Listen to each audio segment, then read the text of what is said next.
ये कैसे भारतीय जनता पार्टी के लोग हैं? एक तरफ तो हवाई अड्डा बेच रहे हैं, दूसरी तरफ हवाई अड्डा बना रहे हैं। बताओ, आप इनकी बातों पे भरोसा करोगे कि नहीं करोगे? कौन भरोसा करेगा इन पर? ये सरकार का हवाई अड्डा बिक गया। सरकार एक हवाई अड्डा बना रही है, और ये हवाई अड्डा किस लिए बन रहा है उसका गणित मुझे समझ में नहीं आता। जब मैंने जानकारी हासिल करने की कोशिश की, मुझे वो समय याद आया जब भारतीय जनता पार्टी के लोगों ने कहा था कि ये गरीब हवाई चप्पल पे चलने वाला हवाई जहाज पे चलेगा। बताओ हमारे गरीब भाइयों, कितने लोग हैं जो हवाई जहाज पे चल लिए हैं? यही बीजेपी का नारा था कि हवाई चप्पल पहनने वाला हवाई जहाज पर बैठेगा।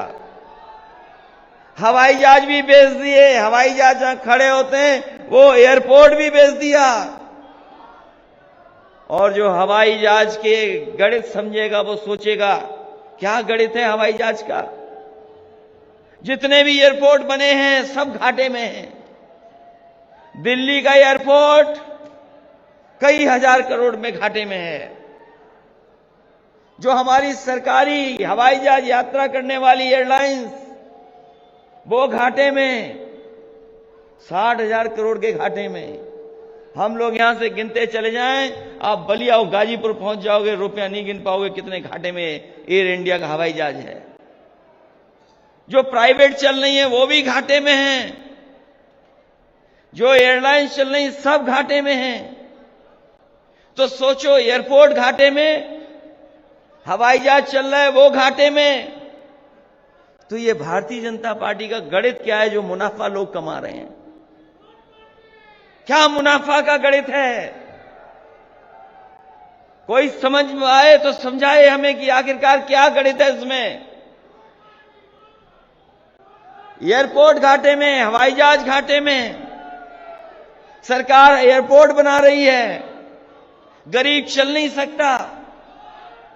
ये एयरपोर्ट इसलिए बन रहे हैं कि जिस समय एयरपोर्ट बन करके तैयार हो जाएगा भारतीय जनता पार्टी इसको भी बेच देगी।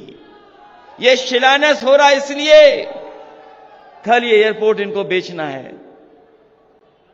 जिस देश में चीजें बिकने लगे, सरकारी संस्थाएं बिकने लगे, तो बताओ हमारे गरीब चौहान समाज के लोगों, जो बाबा साहब भीमराव अम्बेडकर जी ने हमें अधिकार और सम्मान के लिए जो संविधान दिया था, अगर सरकारी चीजें बिक जाएंगी तो बताओ आने वाली पीढ़ी के भविष्य के बारे में क्या होगा?